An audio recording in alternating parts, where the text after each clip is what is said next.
Okay, welcome to CG Spectrum's illustration block.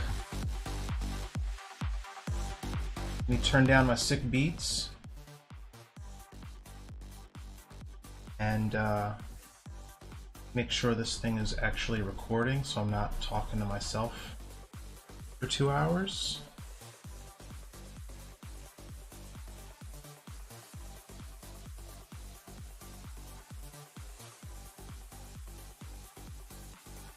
Excellent. All right. Welcome to whoever is here. Mute that Twitch stream and pause the chat.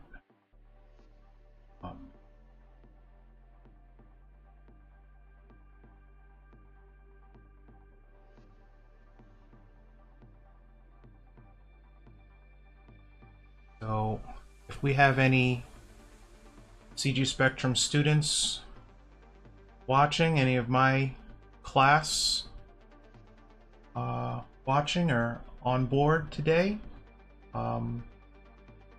shout out, say hi, let me know that you're here.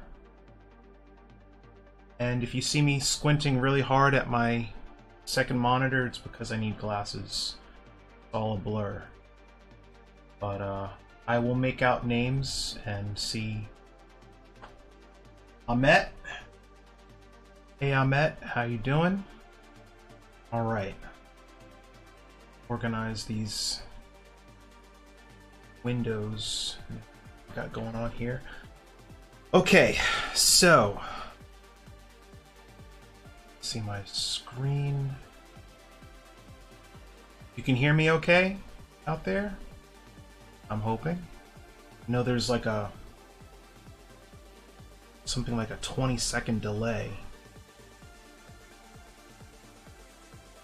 Blasphemer, alright. Great, alright, so yeah, that's a long delay. It's like almost 20 seconds. So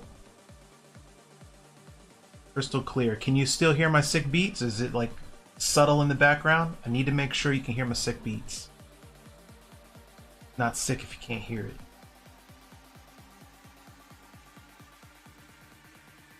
Not that it matters. I need you to probably hear me more than my beats, but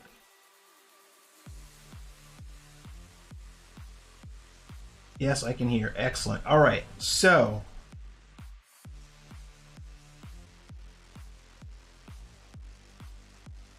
last week I started something a little different, and I tried to play with just doing a simple portrait.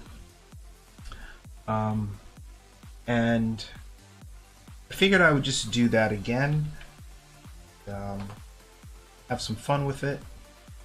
So my students, some of my students and I had a plan to do more of an interactive experience where they had the opportunity to draw from the same reference, paint from the same reference that I'm going to be using today. So I'm going to be focusing on the just the head of this figure rather than a full body, because it's only a 2-hour stream.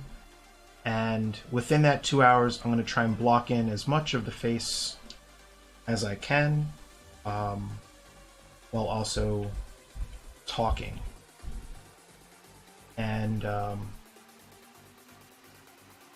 so if anybody has any art related questions, digital painting related questions, please feel free to ask, and I will look up from time to time to my chat box and my second screen to answer as I can.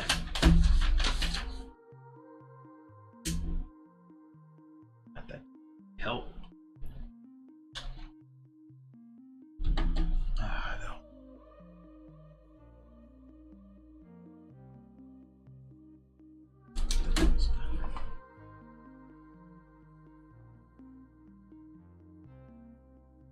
So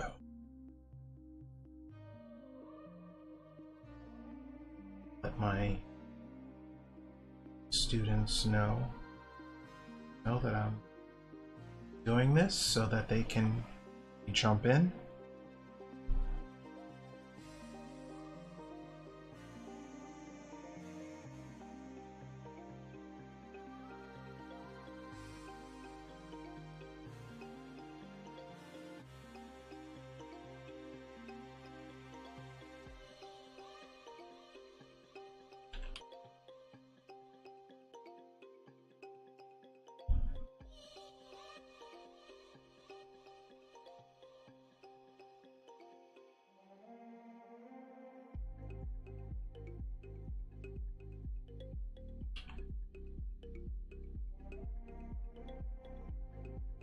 All right.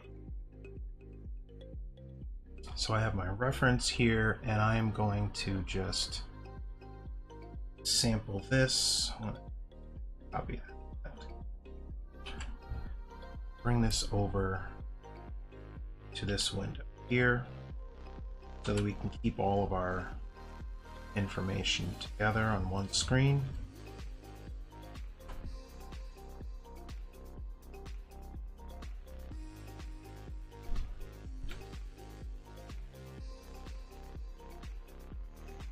And this is something I probably should have done before the stream, but I didn't chance, is to make sure that my brush settings are correct. And I figured out how to share my brush window with you. So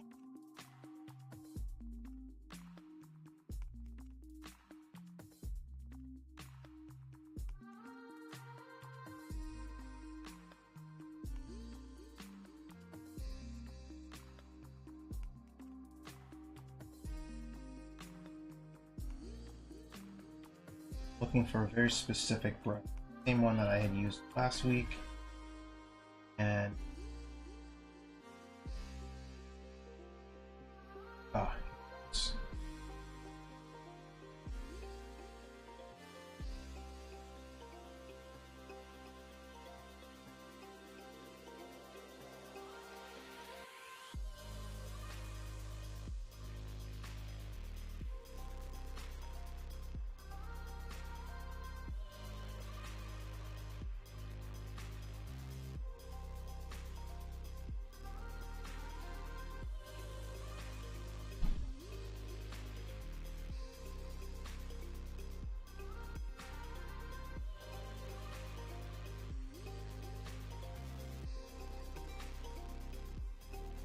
Need to make sure that I am using the same settings as before.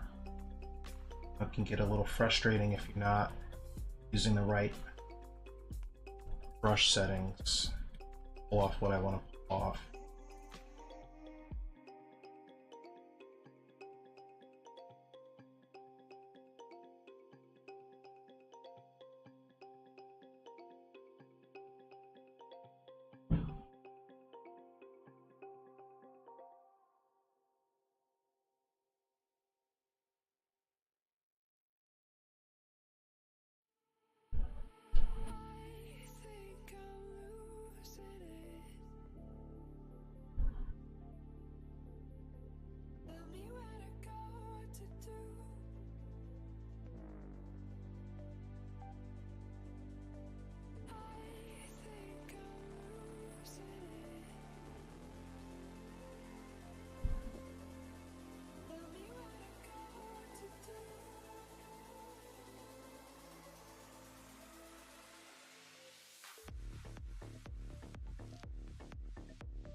So what I'm doing here is trying to set up my brush so that I get something that feels more like a flat brush in if I were using oil paint. There's flat and round brushes. So I want to be able to blend the colors into one another properly and get the right stroke going for the piece. And this process of playing with the engine is a little frustrating because if you don't get it right, you don't get the effect that you want. That's closer to what I had last week. There you go. That's it. Alright. Man, that took a minute. Started panicking. Alright, so I'll probably have to do a little screenshot or something. I remember that this was my setting. Alright, good.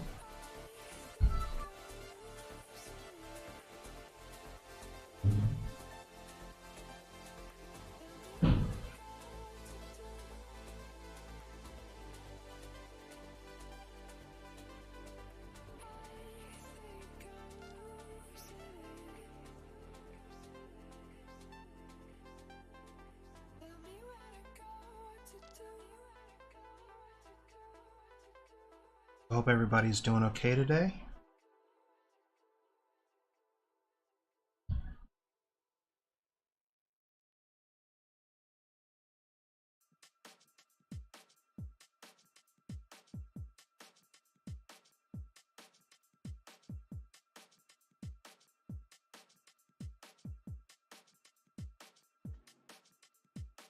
Right now I'm checking the values of the character's face, so I have a general idea of how warm or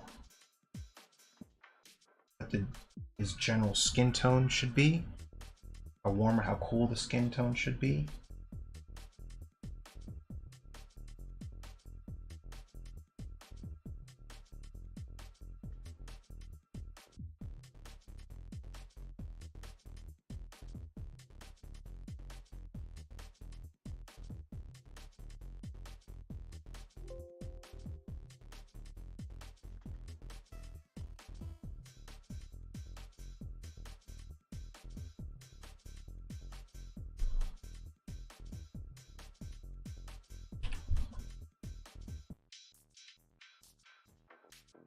All right.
So right now I'm just working out my palette for the flesh tones on his head.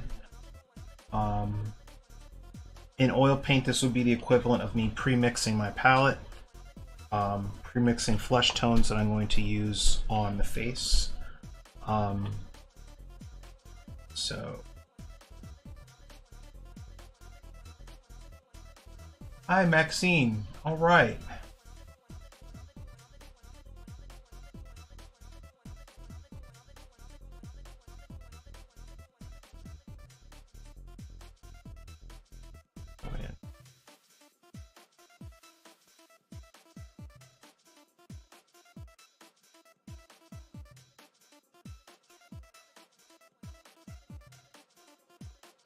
So this part might not be all that interesting for you people out there that might be used to seeing somebody just attack a digital painting and just do blobs, you know, like this, and then go in and start shaping things out. And you know, this is probably a way more interesting for somebody to see it done like this.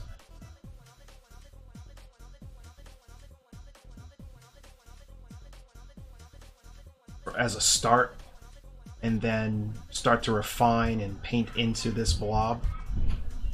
I tend to be a little bit more methodical about it, like to have as solid an underdrawing as I can possibly have to work from. It's kind of like,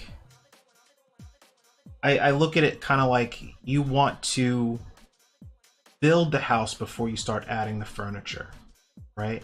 So I usually don't start by rendering an eye or painting some blob of a face and then start rendering the ear or something like that. I typically like to start off with a solid underdrawing, and from there move into blocking in my values and my colors after I have established some basis to start with. I'm going to take this out for right now and then go back to doing. If anybody has any questions, feel free, ask away.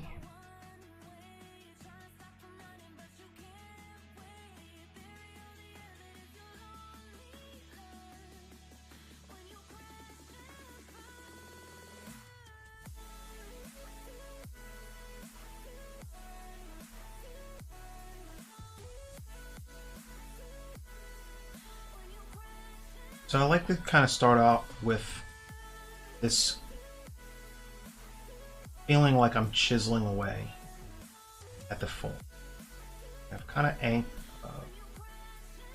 like a sculptor chiseling, creating angles and just chopping away at it. So I've established the top of the head, this point there, and then I want to just do some quick measurements and actually pull out a little bit so I can see it a little.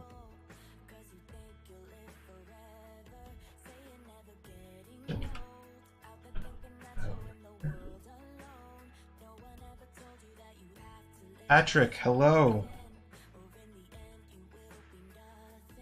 You're gonna see me do weird stuff like take my pen and bring it close to my face, zoom in, and or look at the screen and wiggle around my head and things like that. I'm going to be taking measurements, so I have an anchor point for the top of the head, and now from there I want to measure the full length of the head without trying to eyeball it. I could make a rough guesstimate of the head ending, or the chin ending right around there, but it really depends on how tall or how long I want to make this head. Like, I could make the top of the head here and make the chin here, but then it would just be a massive head, and I don't want to do all that. It's a lot for 2 hours, so I'm gonna keep it comfortable, maybe not too much bigger than the reference material here. So it's just me taking a measurement of, I look at the tip of my pen as the top of the head, and where my thumb is on my pen is kind of a measurement for where the chin is. So you see people do this in art schools where they're sitting in front of the model and they're holding their pen out, they're making those measurements, or they're angling the pen left and right, horizontally and vertically, and on a diagonal, just to get a basis for where to put their second lines.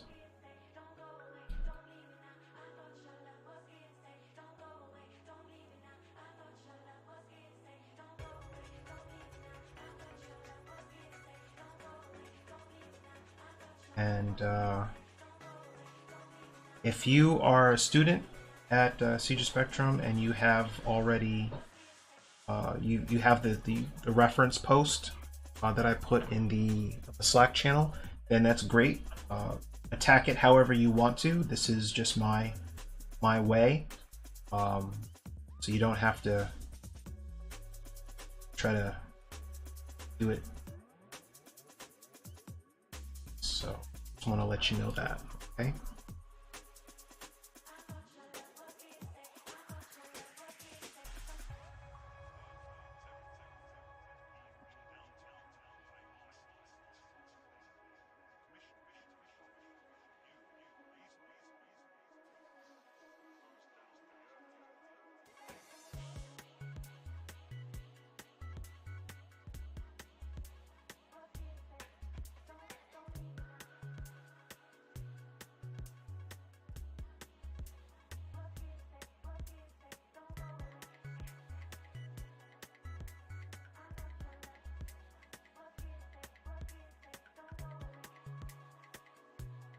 Yeah, I mean, paint whatever you can do, whatever you want to do.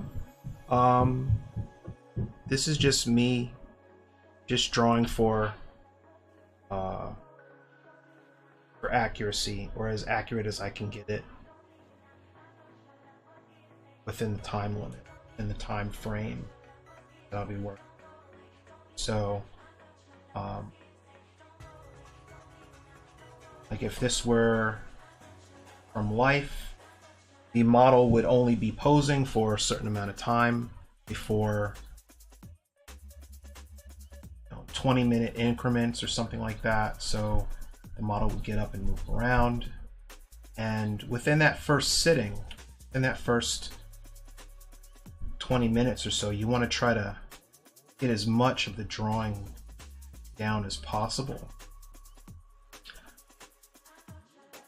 And then, you know, refine it however much you want within that first few sittings.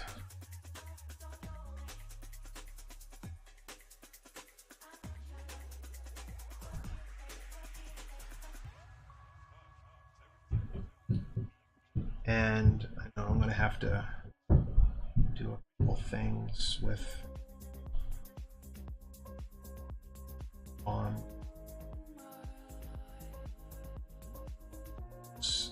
some stuff that's off. It's going to drive me crazy if I don't change it. Mainly like the distance from the tip of the hairline, brow, the eyebrow. There's a lot more forehead there.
Comfortable thing about this for me is like once I have these anchor points in place, it makes the whole process of drawing it, of painting it, so much more relaxing, because I know that I won't have to go back in and erase or continually flip and adjust and shift things around as often as you might see people do in various YouTube videos. They're just attacking it from the start without a structure underneath.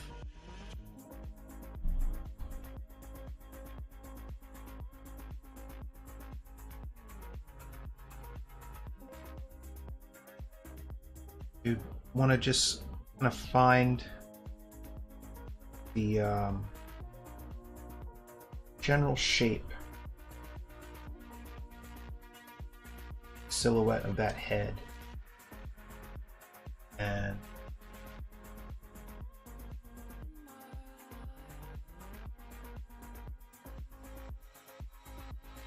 so I'm squinting and looking at this with my dominant eye, which is my left eye. It's just how I'm comfortable seeing the form. And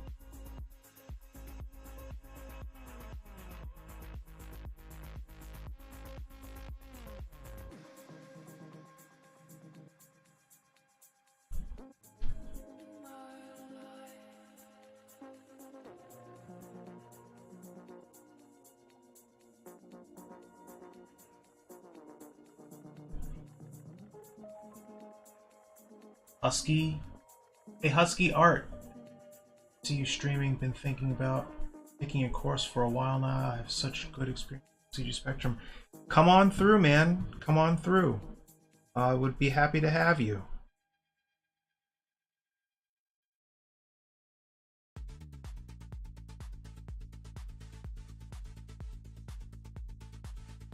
So there are alignments to the face here, and anybody currently taking currently or about to take the intro to concept art course is going to probably hear me talk a lot about anatomy and proportions and things like that.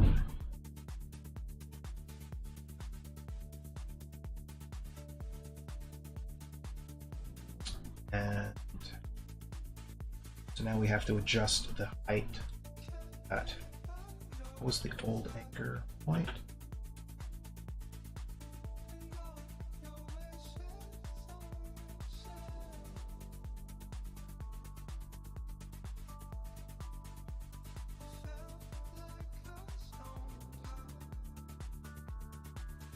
Oh, and for anybody that was here last week and was asking about if I could do this kind of demo in oil paint, the school approved that request, or I asked based off of people asking if I could do that, and they said yes. So occasionally I would end up extending this stream by an hour and just doing a solid 3-hour session.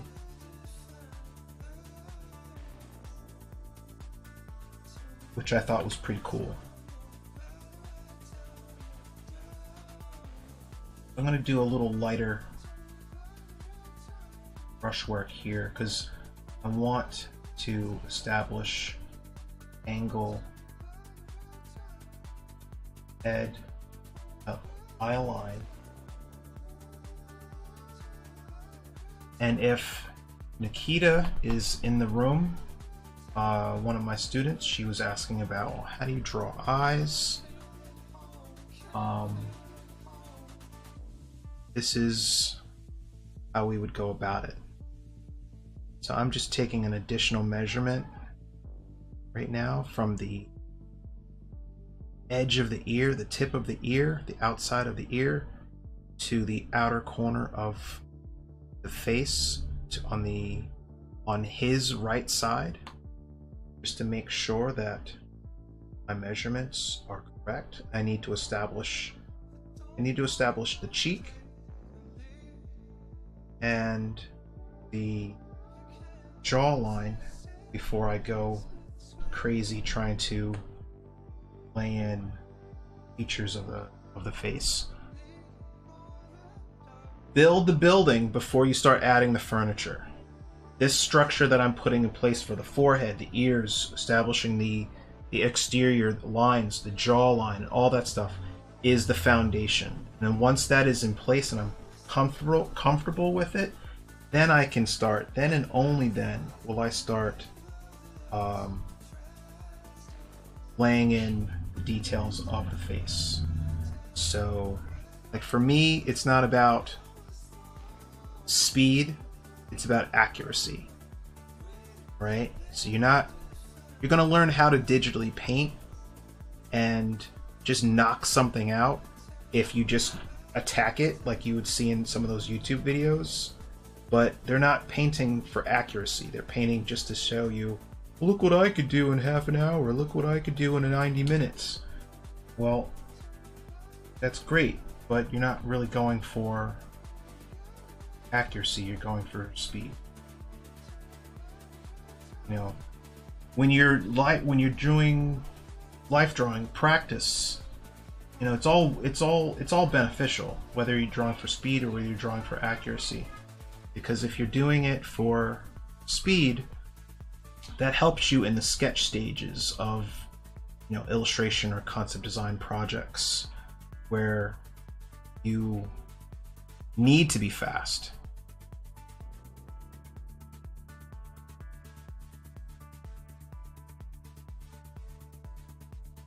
So one thing I like to do, since I don't have this person in front of me, is check horizontal and vertical alignments of the face. You can do that by just bringing down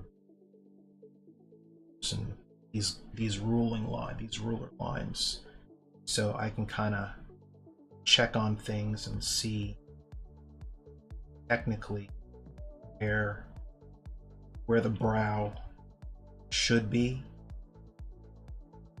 and how much space.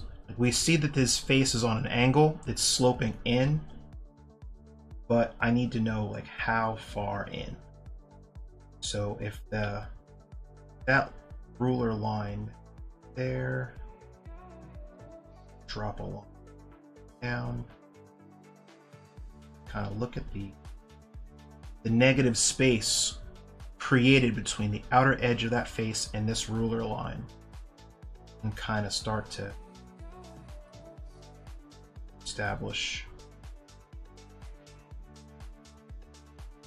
all that makes sense.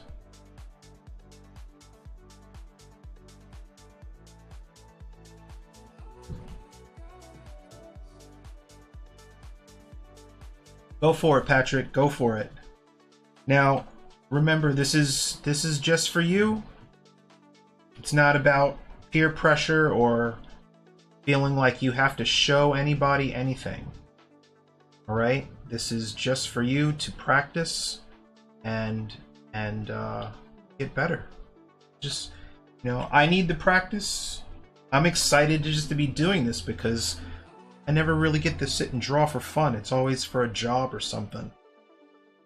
I've been wanting to draw or paint my own kids for the past few years, and I've only been able to do it as a demo for students.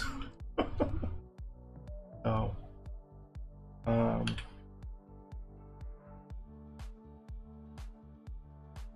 measure the overall length of this ear, tip to tip.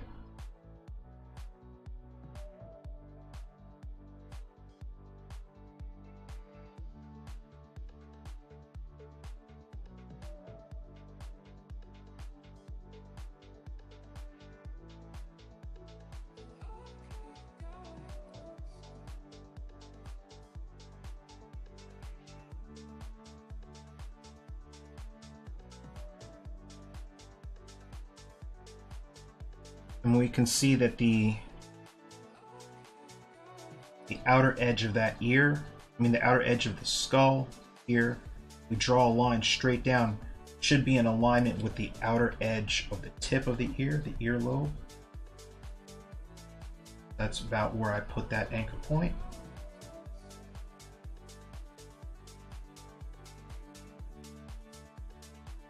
And almost feeling like I'm gonna have to stretch this entire face because I feel like it's a little narrow. But in fact,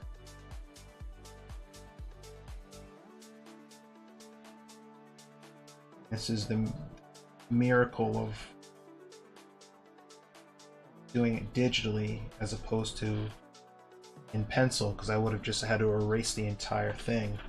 That would have drove me crazy, especially on a But usually if I was trying to draw for accuracy, I would be in a 6-hour drawing class, and I would know that for the first hour and a half, I would have to really finesse the drawing and make sure it was all perfect before going into a final painting. But I'm going to do as much as I can right now for you guys, for your viewing pleasures.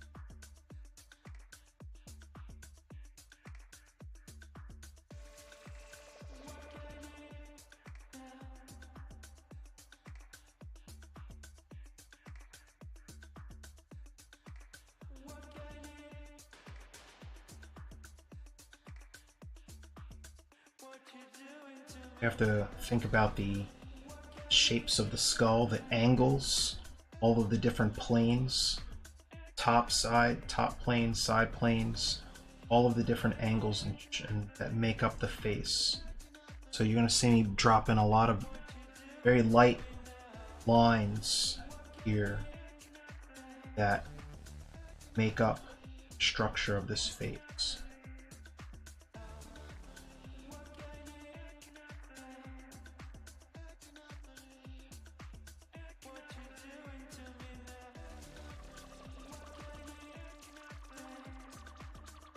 I mean, Patrick, I mean, at some point, maybe you will draw for a job. Well, I mean, that's kind of the end goal, isn't it? To come out of here and be able to hopefully land something, land that dream gig project, and have people be so happy with what you're doing that they invite you to stay.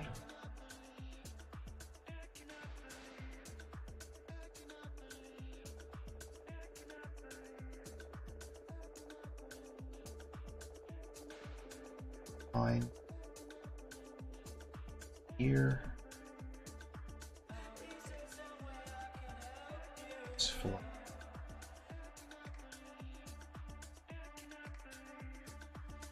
I'll just say that that ends there because we don't have any more information than that.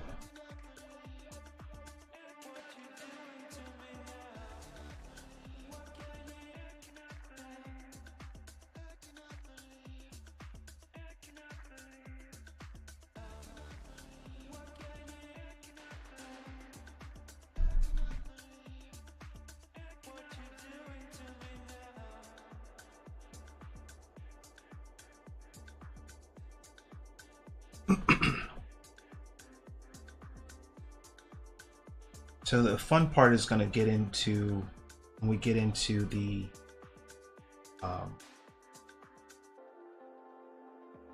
interior stuff, making these final marks.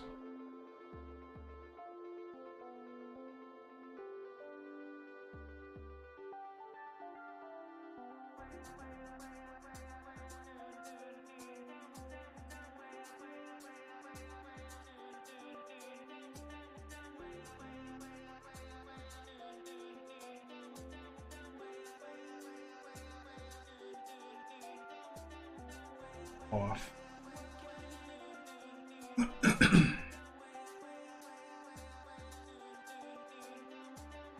So if you're taking the intro class, you've been taught about line weight and shadows and all of that, different when to make the lines thin, when to make the lines thick.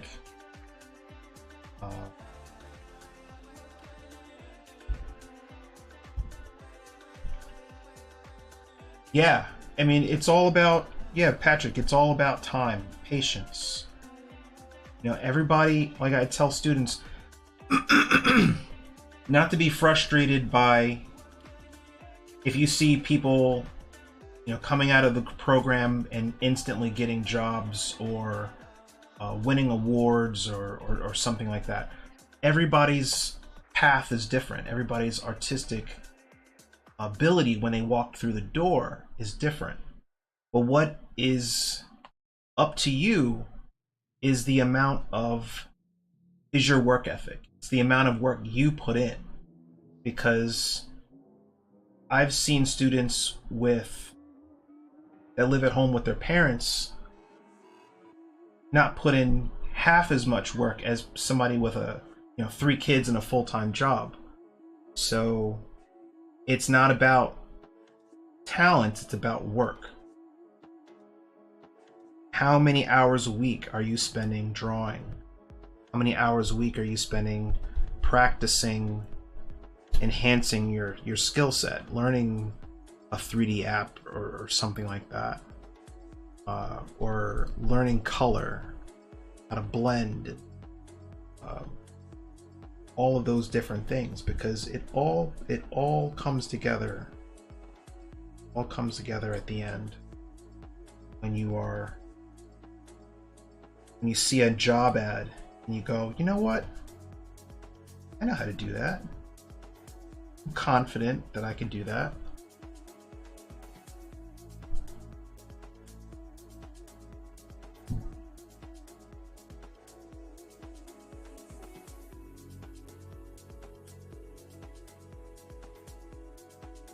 Okay.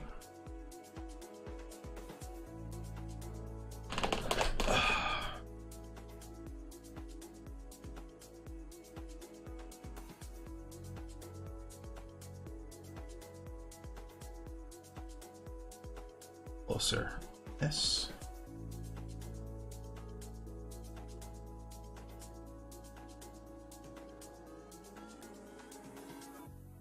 I don't think we need this just yet, so slide this on more.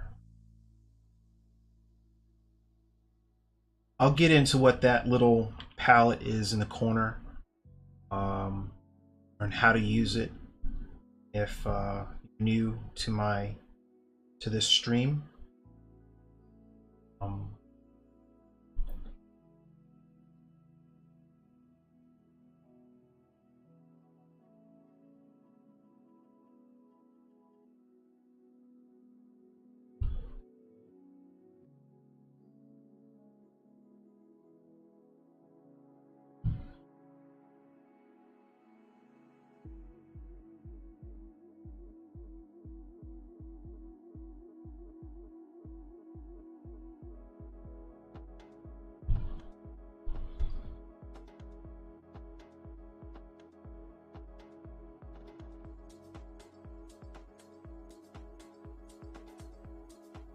So when we're looking at the eyes, we can see that the eye is not directly on a straight line across from that tip of the ear, right? Because the head itself is on an angle.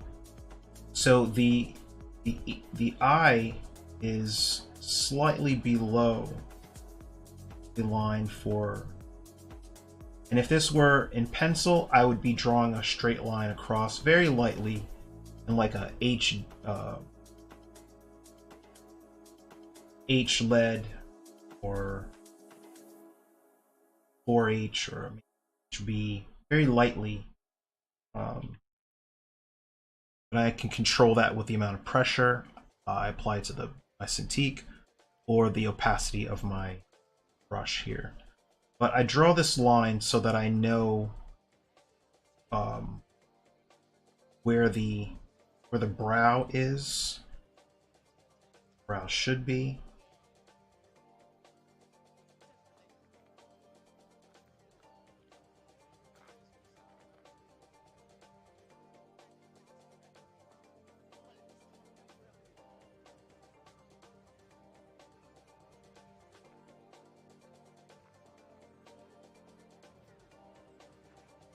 And at some point, we want to let the paint do the work for us. So I'm not going to get anal about shading minor details.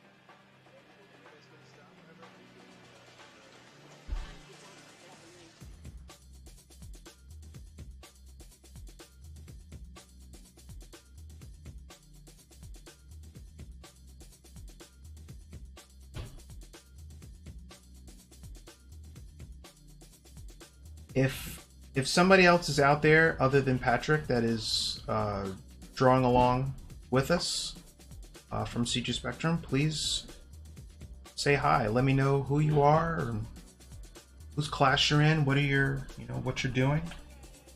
Are you doing the full body version, or are you doing the portrait?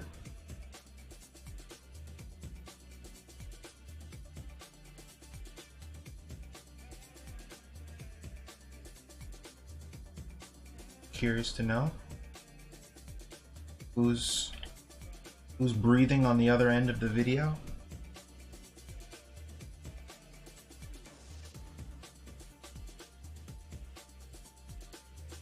I'm gonna probably just eyeball the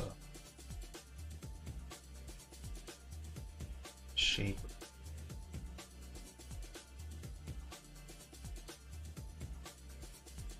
Amy! Awesome, all right.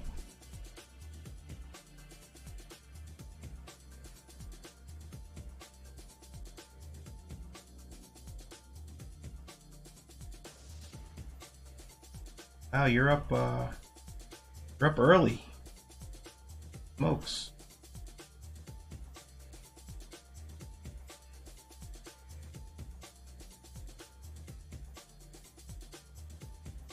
So when I was in college, my painting instructor had us do this kind of work in oil paint. We had to tone our entire canvas in burnt umber oil paint and then scratch in with the tip of our brush, the opposite tip of our brush. We had to scratch out the oil paint. We had to block in our entire drawing, scratch out the oil paint, and then take a wet rag, not a wet rag, but a dry rag, and wipe out the oil paint, lift it up off of the canvas. And as we removed the paint, we are exposing the white canvas underneath.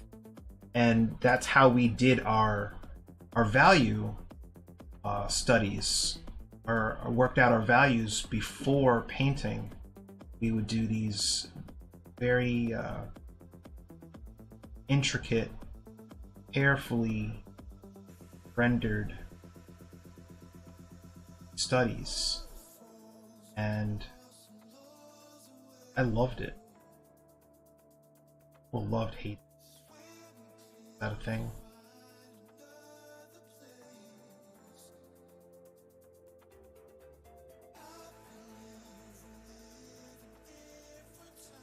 Now we have that ear in place, right? But you could see what I'm talking about. The outer structure. I built the house first before I started going in there and putting in all the ear junk, right? So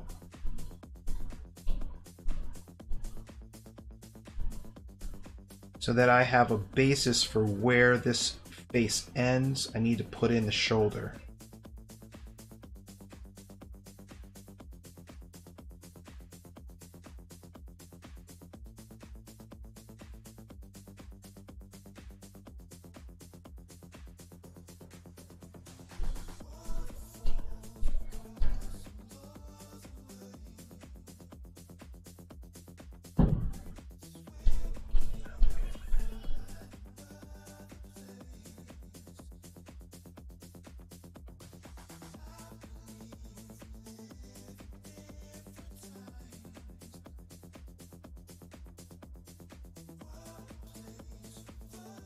Anchor points.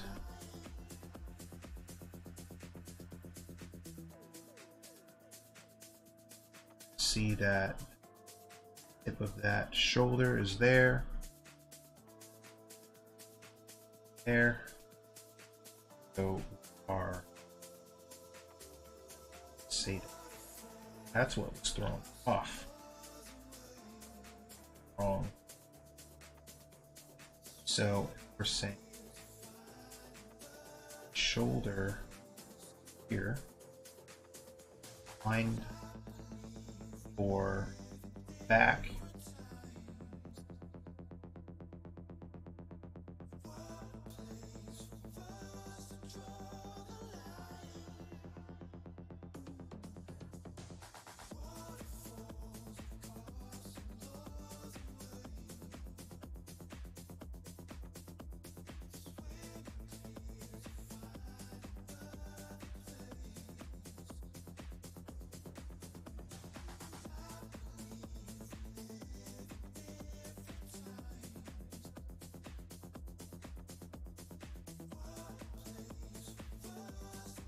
Colin, all right, you're in Brian's intro. Cool. Oh, okay. You're brand new. Okay, well, welcome to CG Spectrum. Yeah, Brian is awesome. Yeah. I mean, all of our mentors bring a little something different to the table. So you're gonna learn something from whoever you choose as your mentor. So I mean, if you're new to the school, a little bit about me. I am an illustrator, freelance illustrator. So A lot of my experience in the industry is more from the publishing end rather than the video game end. So I'm doing stuff for book covers, magic cards, stuff like that, and having fun toggling back and forth between doing the work traditionally in oils or doing the work digitally. So, okay. So now comes down to structure of the eye. I think I need to stay right, same brush. Or I could just take a screenshot of my current brush. Make sure that it's doing.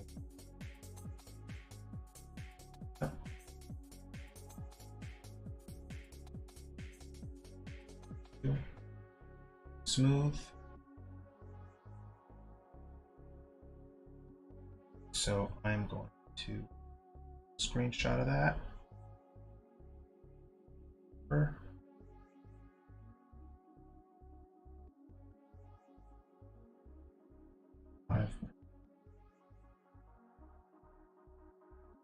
I'll stick with the same brush and just scale it. I don't want to mess it up. Wait.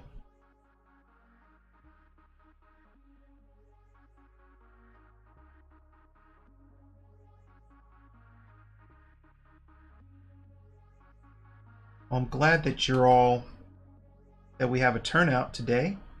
People are actually joining along. And if this is something that you would like to do with me whenever you can, I'm going to be doing this. I feel like this is going to be my thing. So I will post the reference on the school's Slack page for the week.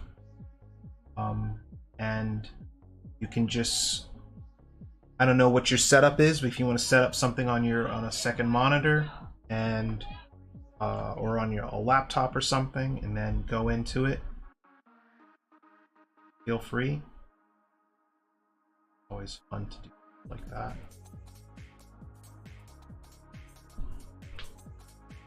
You're trying to wrap your head around making portraits. Well, this is the video for you. So, I mean, I make no claims of being a world famous portrait painter, but I do what I can for the purposes of book cover, sci-fi fantasy illustration, and card art, and magic cards, and things like that. So, so it's all about building that foundation, which is what we're doing right now. Like I was saying, if you're new, if you're just joining in, we were talking about how I'm not approaching this like you would see somebody do on like a YouTube video. Some of that stuff is sped up, but this is live and in slow motion. So trying to get the angles, everything chiseled and as accurate as I can get it before going into an actual painting.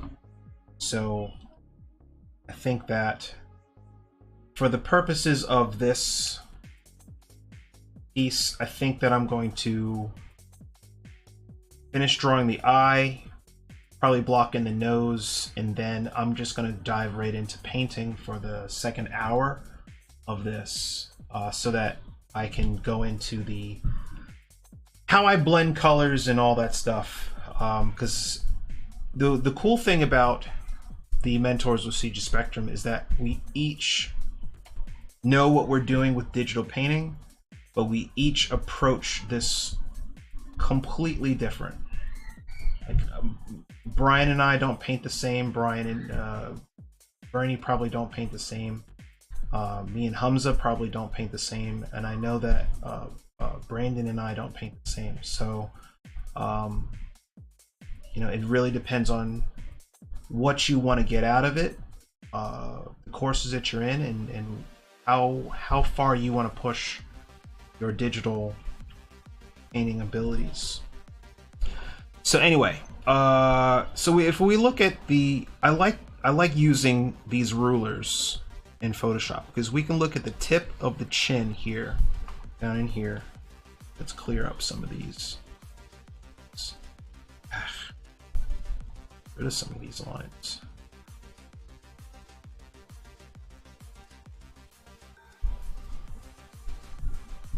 Okay. So we have the tip of this chin is nearly in alignment with the corner of that eye. So that gives me a ballpark to work with. Because when you're drawing a human face, it's all about alignments. The interior structure of the face is all about alignments. So I don't want to play guesswork and then be lasso tooling a perfectly arranged nose and warping things and sliding stuff around later on. I just want to try to make sure it's right now. And that's where all of those exterior lines and structure came in, because I want to be able to just come in and do that with it and say, okay, so that eye is in the ballpark of around about here.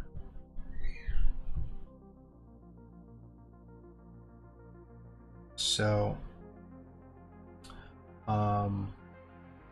just take a couple of other quick measurements. It's cutting through the nose. That line is also cutting through the nose. Some marks down for that.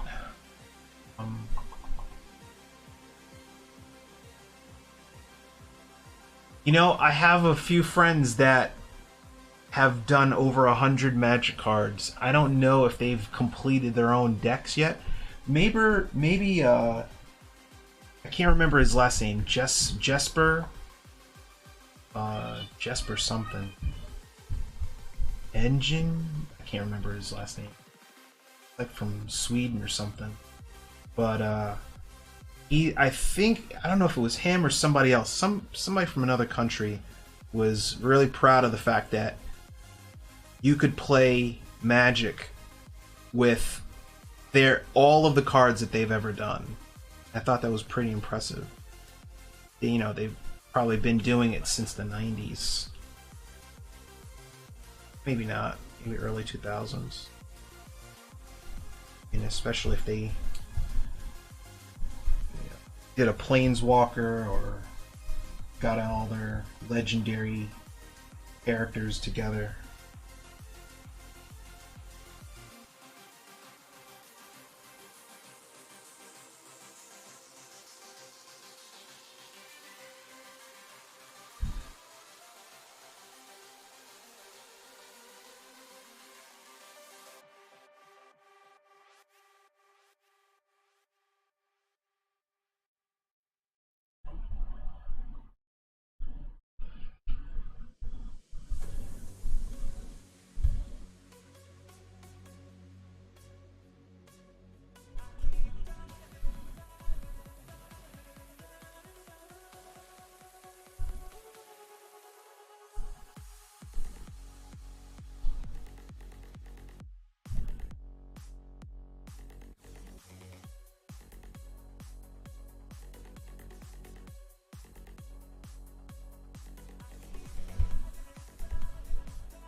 I don't think Nikita is here. She was talking about how do you draw eyes. Oh yeah, darken. Yeah, one of my favorite Magic card painter, I think by far, is Ryan Pancoast. Very cool guy, very humble. Paint his butt off. Doesn't mess with this digital stuff. He slings that real paint because there's no aftermarket for digital painting unless you sell a butt ton of digital prints.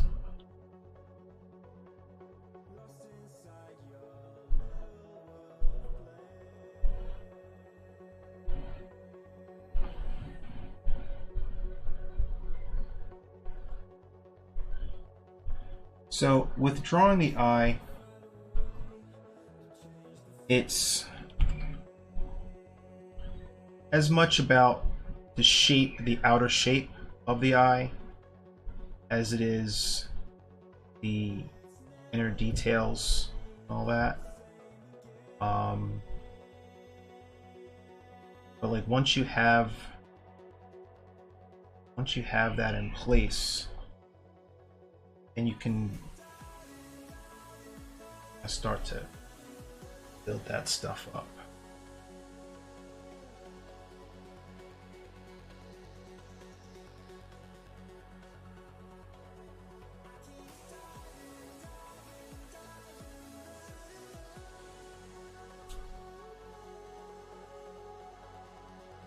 Yeah, old Brahms, old school. Yep, Brahms.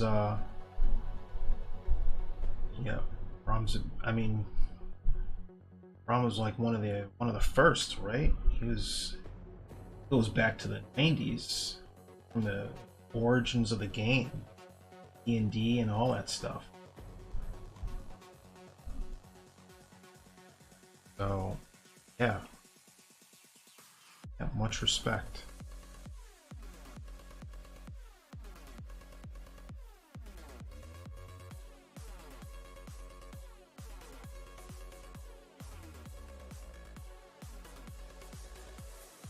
Basically the eye, and I think Nikita missed it. Okay, this is being recorded, so miss out, not the world.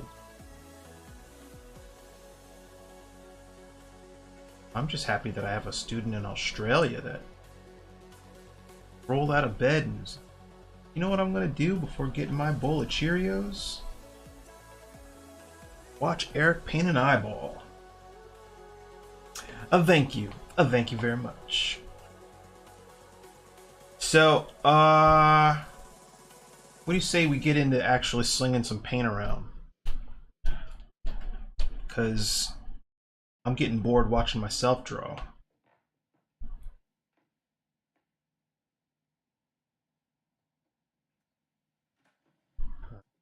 Forehead lines. Way too close.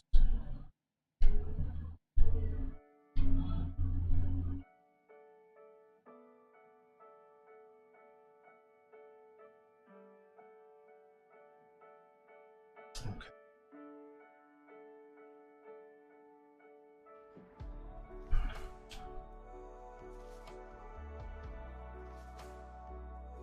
Yes. Yes, I agree. Blockhorst, how should you make yourself known to the industry as a freelance concept artist illustrator? Be badass and get your stuff out there. Like, I think Bobby Chu put it best in it was in an interview he gave where he was talking about artists' websites are kind of like houses out in the woods. I'm paraphrasing. They're like houses out in the woods. Nobody knows that your house even exists until you put yourself out on social media, Instagram, Facebook, ArtStation, all that stuff. Because when you do that, then the world, all of that social media presence are roads to your house, right? Otherwise, you're just a house out in the middle of nowhere. Nobody's going to know you exist. But if you put your stuff out there on Instagram and start tagging things and people and put it on ArtStation, and if it's amazing stuff, if it's quality work, it leads back to your website, where you can then talk about yourself and what you do, or what your aspirations are, what you're looking for, all of that stuff. And then you can begin to promote yourself better. And networking, like, talking to people in the field you want to be in. I mean, it's all about that. I mean, it's a little harder, I think, to network with other artists, especially in the middle of a pandemic, but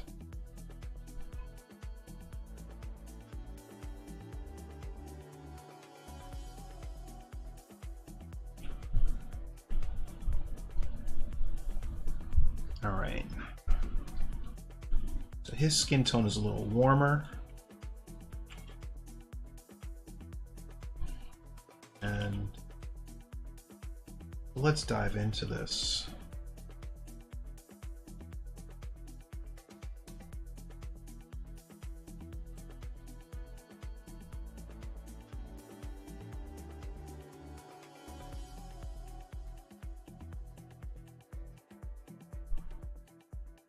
I want to know what value to start with.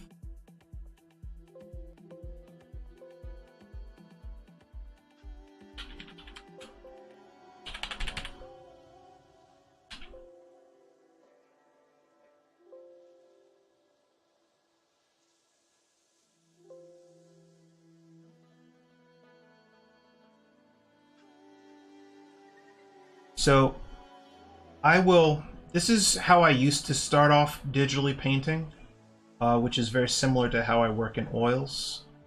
So I have his forehead. The value of his forehead is like 40% gray. So on my chart, that is the equivalent of a value 4. If I select that, see the selection that I made here is equivalent to what I selected from his forehead. So I know that top of this man's head is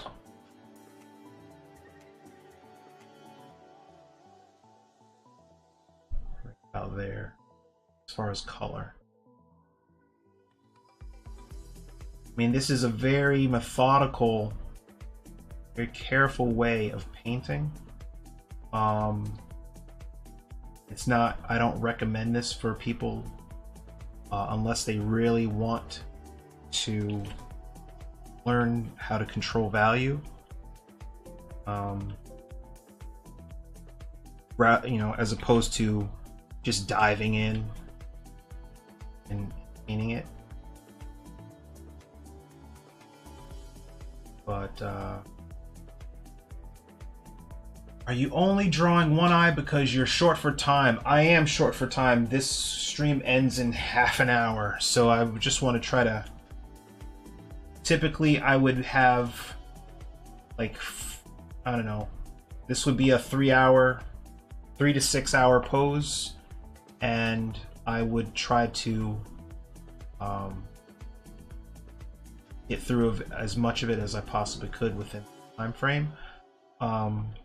But like, I wasn't trying to race through getting the drawing done because I wanted that structure, I wanted that accuracy, or as accurate as I could get it. So that meant taking my time. And what I'll do is, I mean, if anybody's interested, whoever's here today, I'm gonna probably come back into this next Friday. So if you remember, we could probably make this a 2-sitting, so a 4-hour portrait painting.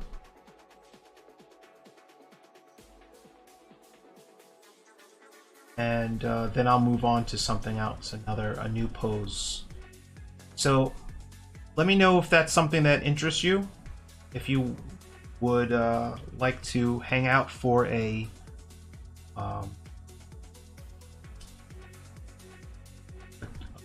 two-sitting portrait demo, or you're more interested in doing a different face or different body or something like that per week, and we can go from there.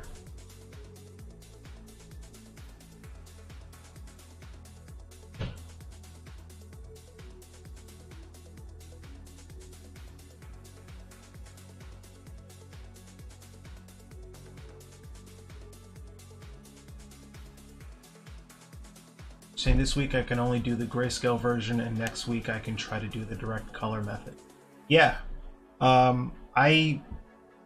that's fine. I mean, you do what is comfortable for you at this stage of your artistic level.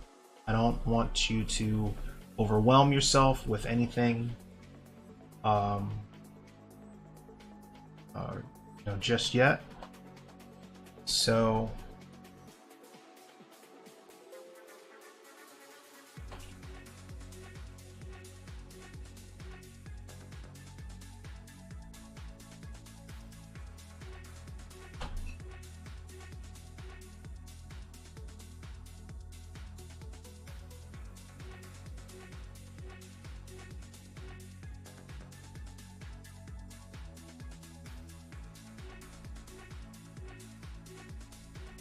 cool. All right, right on.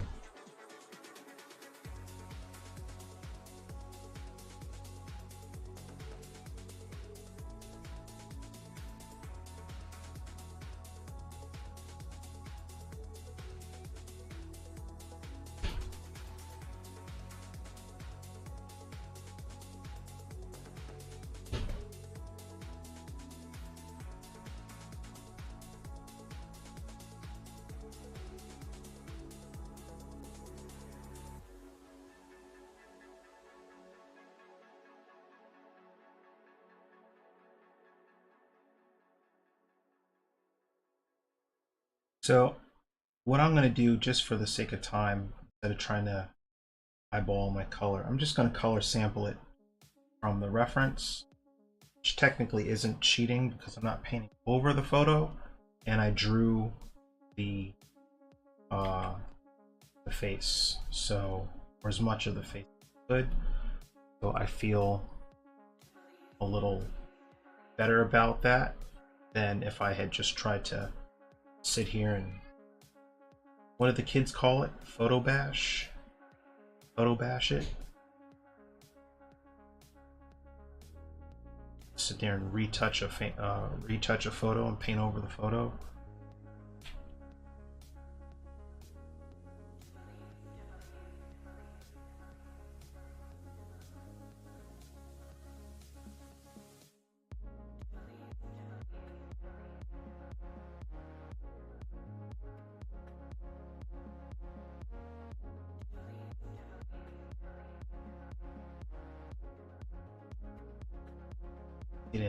Let's get in tight on that.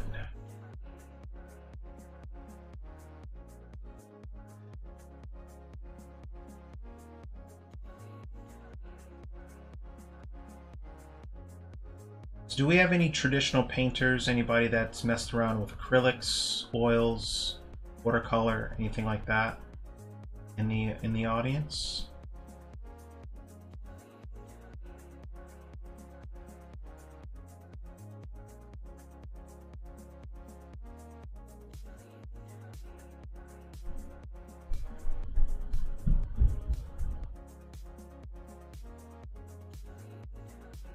She's saying, should I finish it? I'll tag you in the Slack group. If yeah, that's fine.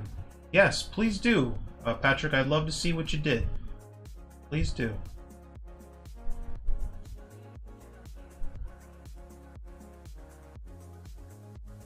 Great. So I've got half an hour to render this eyeball.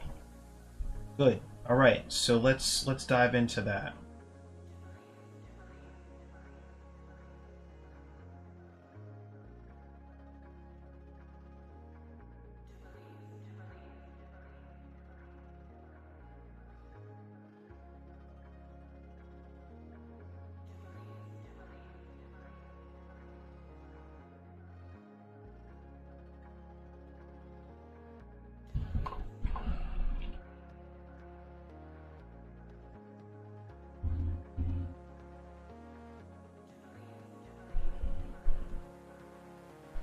it's really not going to take half an hour to render this eyeball.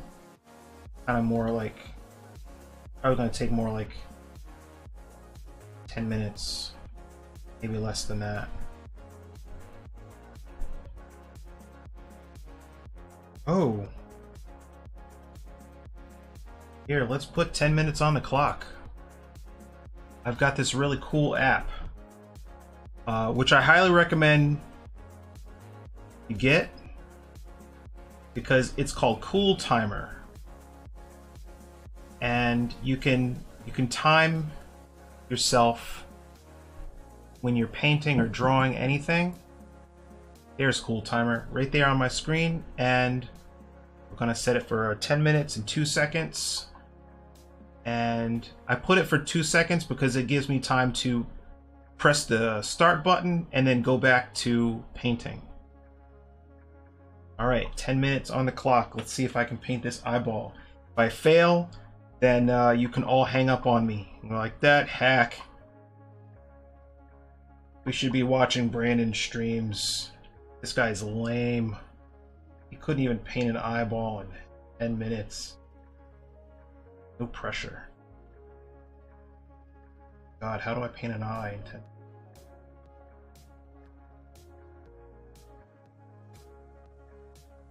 Brian could have done it in 5.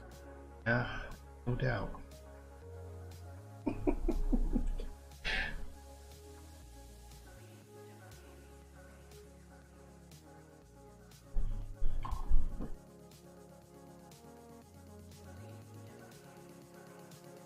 The interesting thing about the eye is that the whites of the eye, what we perceive to be the whites of the eye, when you're painting that stuff, it's more of a muted grayish tone.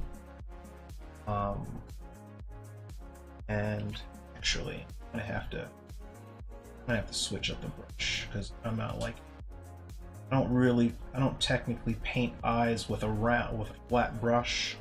Do it with a round brush. So let's dive back into this.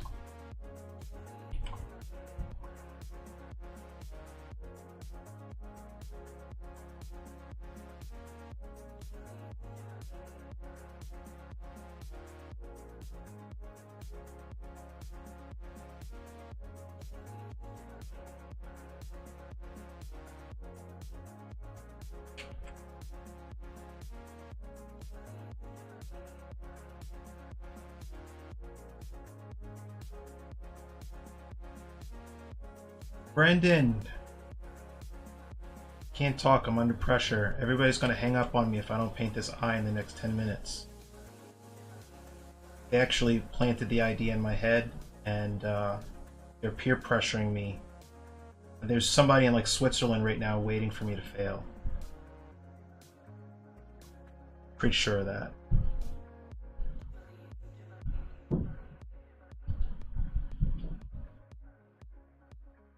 Love to talk, can't talk.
Gotta get that red bloody blood, not bloody, but get the warmth in his eye, around the edges of the eye.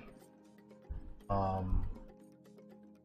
friend of mine, well, back in college, was telling me that doing that transition from the iris to the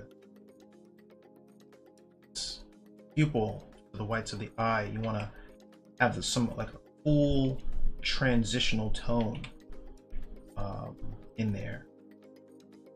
And anybody that is taking my illustration course has either seen me or will watch me do this kind of thing both digitally and in oil paint when doing a demo of my daughter. So really fun to do.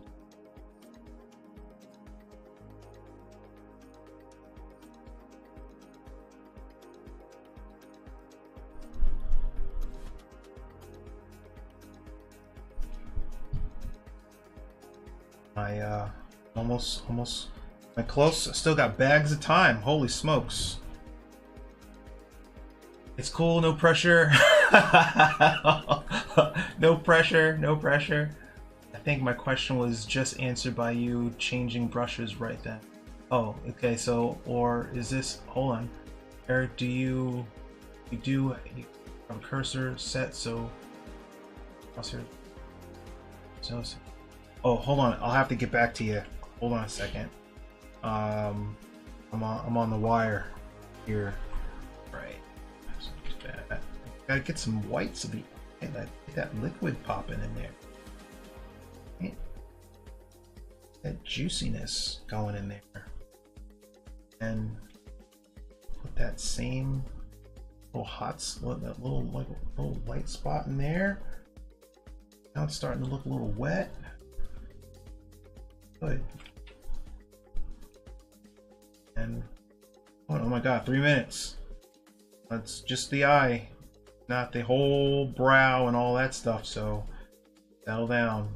Like, this guy couldn't even paint the eyeball and the eyebrow in 10 minutes. Here, larger brush. Bang. Tackled that too. Now what?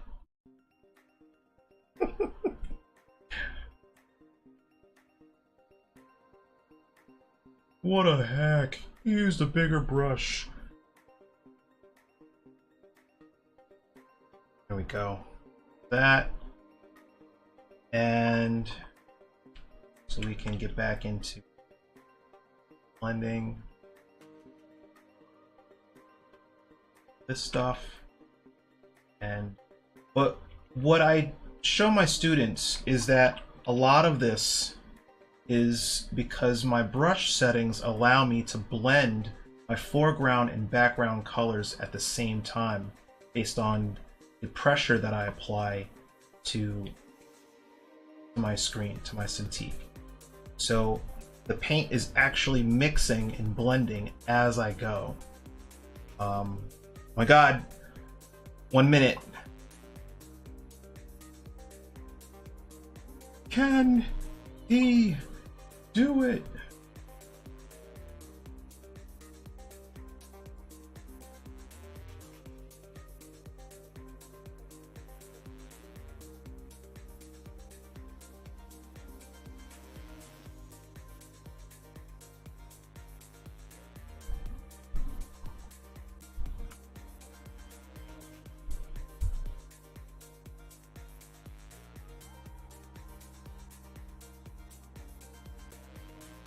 Yep.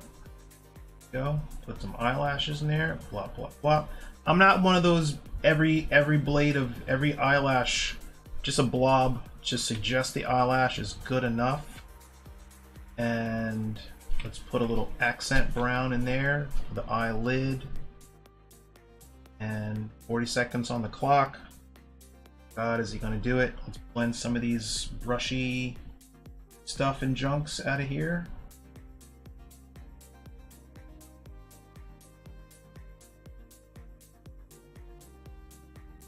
Okay.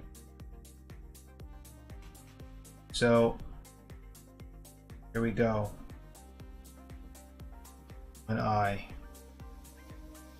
Right? I still got 9 seconds. Oh my god, 10 seconds. 8, 7, 4, 3, 2. Ah! Whew.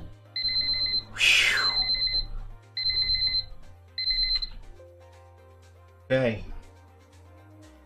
An eye in 10 minutes.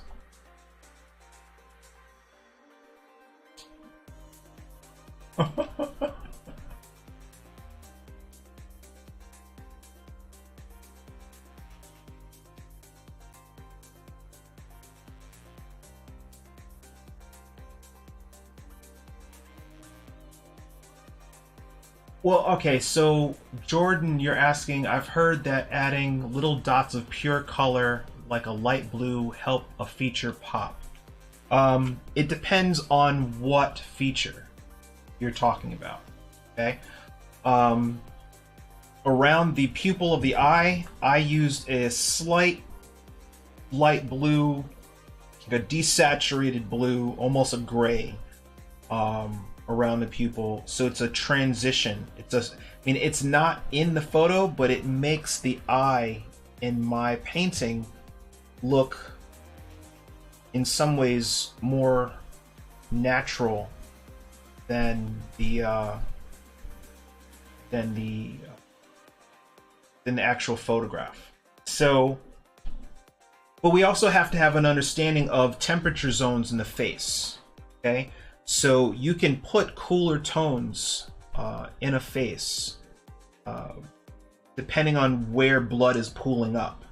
So in the nose, around the cheeks, you're going to have warmer areas because blood is pooling in those areas. Like there's a temperature band, okay, from your nose to your cheeks to your ears. So whenever you're out in the cold, you see somebody's ears are red, their cheeks are red, their nose is red, because blood is pooling in those areas. Around your eye sockets, you're going to see other colors like cool greens, cool blues, because there's a lot of capillaries around your eyes, around your eye socket, and those are thinner blood vessels. And for some reason, it's same thing with your wrists. When you see like the temperature of the veins has a bluish greenish tint to it, it's because those veins are closer to the skin, closer to the surface, and they just have that color. So you're gonna see that around the band of the eyes, around the eyes. And like in this guy's face here, we can see that there's a temperature zone around his jawline too. So we have this this cooler grayish, slightly greenish tone to the jawline because of that 5 o'clock shadow. And if we go in and we apply that stuff and maybe accentuate it in some areas, make it a little bit more chromatic, a little bit more purple, or a little bit more blue-green or something like that in certain areas than others, then you can get something that feels very painterly. And if you don't like it, like, you could test it out by doing it on a separate layer. For example, let's find out what value this.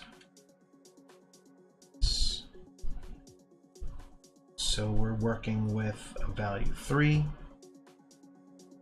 So let's go blue, green, value. I'll go with a value 4. Then I'll go value 3. And then we come into here on a separate layer. This color, value 3. So if we take that color, that cool blue-green, a separate layer, drop the opacity down to say 25%, because we want it to be like a glaze, like a thin glaze of color over that, around that eye. Then we can just subtly come in here and put that over that area, right? You can do it there as well. Then if you blend that out, soften it a bit, now you've got this nice cool area around the underside of that eye. If you don't like it, you can always turn it off. But it's very subtle, right?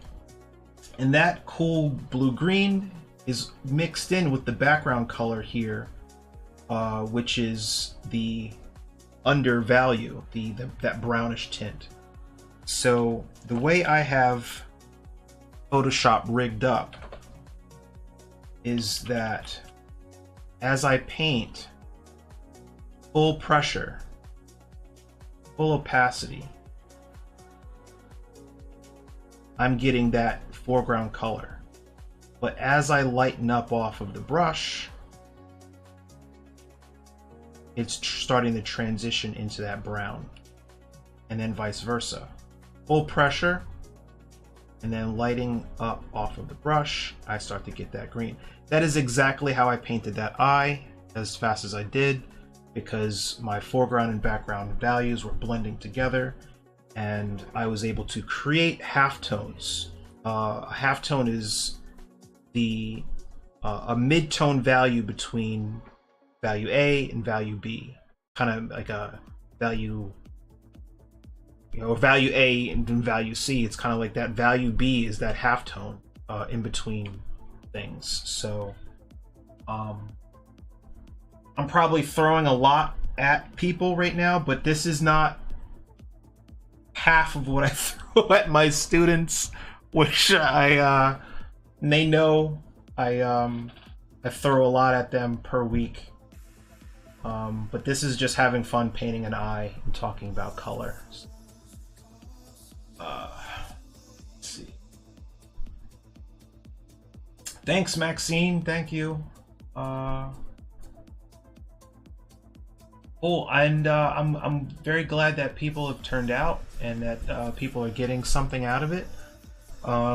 So I guess in the next 10 minutes, let's see if I can paint this ear. What do you think? 10 minutes on the clock. I'll give myself 11, because I'm going to cheat. Say 11 minutes on the clock. Okay.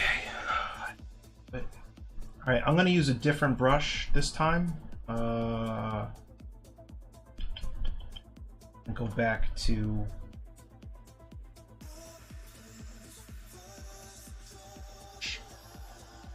so since I am traditionally trained with oil paint, I tend to go with brushes that give me a traditional feeling to my work. And this is a nice brush. This gives it's not bad.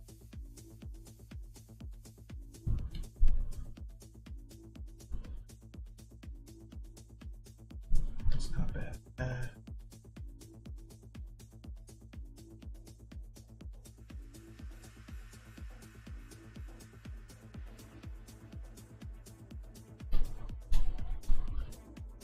All right, that's better.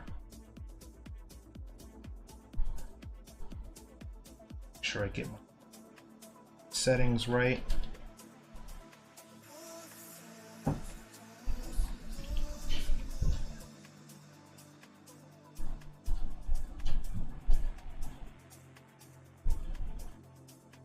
Okay. Now, two schools of thought on this. I could have painted this entire thing underneath the line work layer and had my line work be like a black line, and just use this block in as a placeholder, and then went over top of my line work and painted that out. I chose to just paint directly over my line work and treat the underdrawing as a true underdrawing for this digital painting, and try to treat it as if it were an oil painting.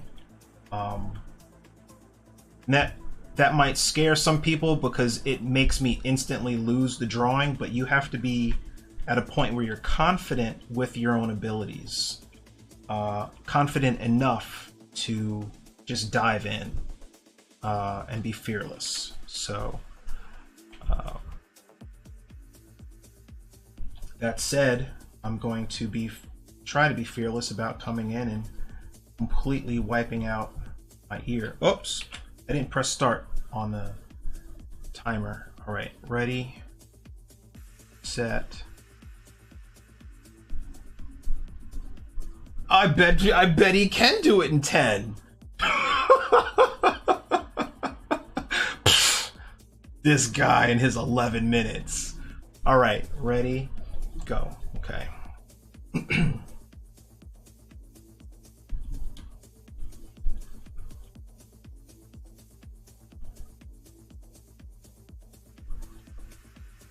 So I'm gonna take this color, and I'm going to build this up very thin. I'm looking at here in front of me here.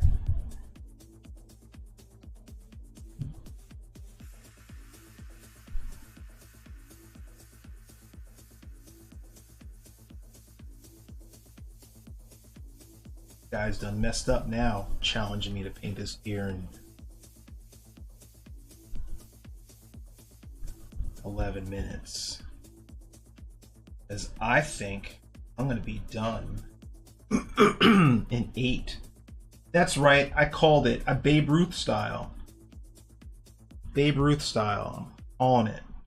8 minutes. What I'll do is I'm gonna paint it in 8 minutes and then talk for the remaining 2 about random nonsense. Because I'm dead. Oh man, the ego kicked in. Ego kicked in. No, I'm not. I'm very humble about it. Just having fun. Having fun. No way.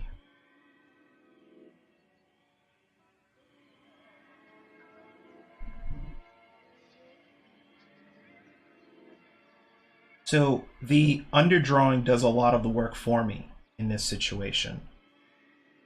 Establishing the values, the tone of the paper, the texture that I'm using here also helps do a lot of the work for me. And this ear is something that I can just block in rather quickly, and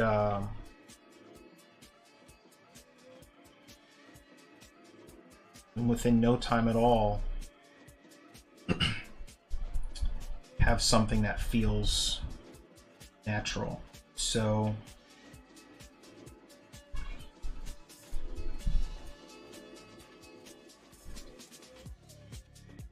best color.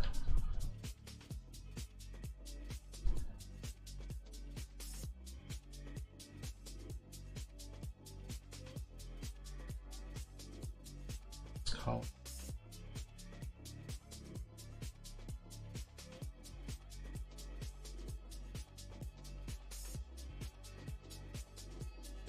Now I'm going to kick over to a round brush. Now that the block in has been completed, bring my spacing down. I don't like a lumpy brush, I like something nice and smooth. There we go.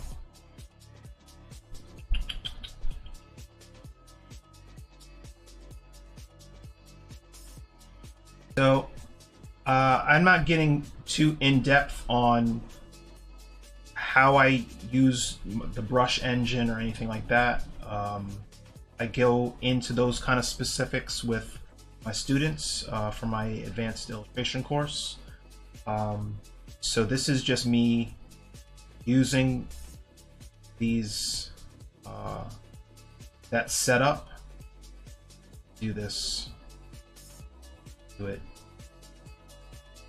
at a fast pace. So like if you are a concept artist, you're looking to do character designs or something like that for a studio. It helps to know how to do stuff like this and be very comfortable doing it fast. Somebody says we need a turnaround on this character design or this prop or whatever, to be able to play Photoshop like a piano, right? That's ultimately where you want to be. So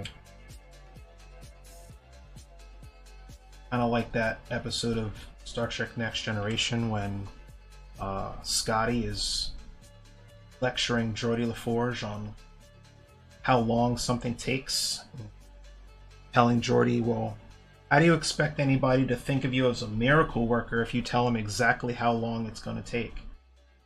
So tell you it's going to take 11 minutes. Actually, it takes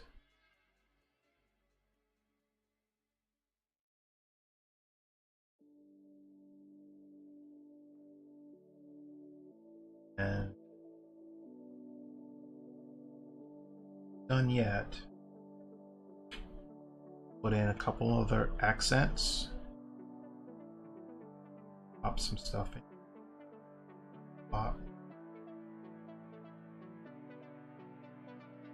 Pop.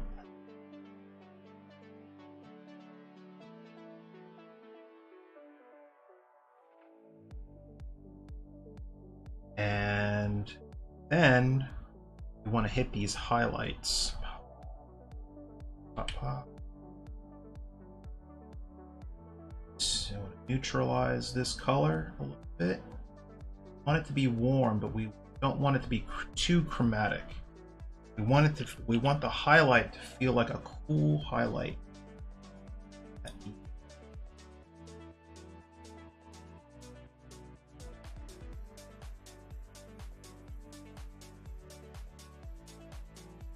Right? Treat it like a glistening piece. Planes of this ear.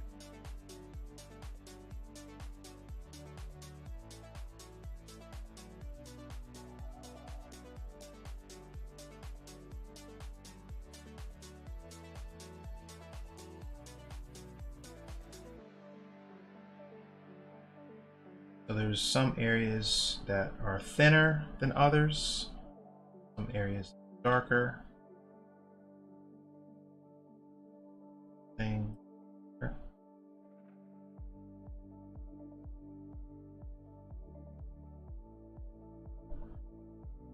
God, I've got a zit.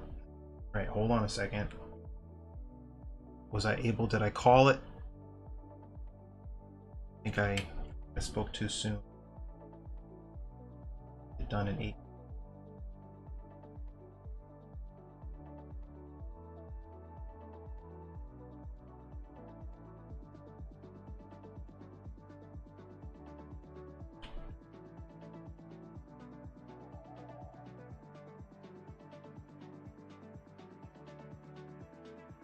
Come in with our dry brush, our smudge tool, edges,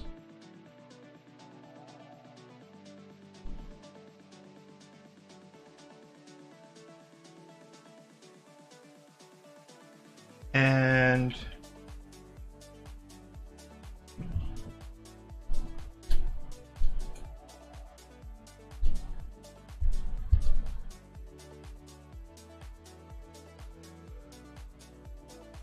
get some wetness going on in there. Get it nice effect. All right, and done with 2 minutes on the clock. So that's as far as I would go with rendering an ear, because if you pull out from that, it's good enough.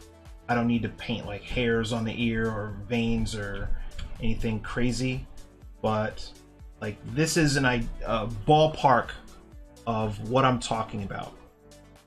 From the beginning, we were talking about structure, building the house before you start adding the furniture. Having a solid drawing, a solid foundation to the form before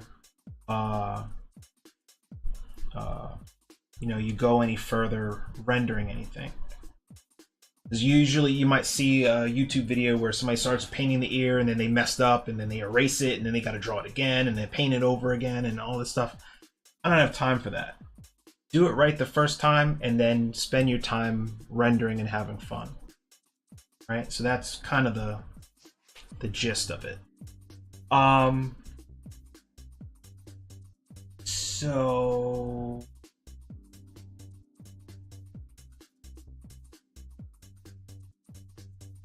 all right, so it's 5 and I guess I could stop the timer now. Okay. So thank you all. Thank you for joining me today. So I think what I'll do for next class, or not class, but for our next stream, is just continue where I left off with this and continue painting. So we'll talk about drawing the nose, drawing the mouth.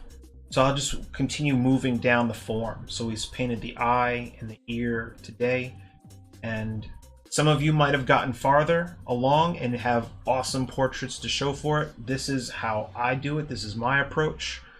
And it's not about, like I said, it's not about speed, it's about accuracy, right? And you're drawing something to learn how it looks, not to impress anybody with how fast you did it, okay? Because at the end of the day, if it's done fast, but it's a poor likeness, or it's kind of sloppy, or the proportions are off, or this or that, a true portrait painter would probably look at you and say, well, it's a good start, it's a good sketch, but imagine how much better it would look if you took your time. Okay? So that's what I have for you today, and you guys have a good weekend.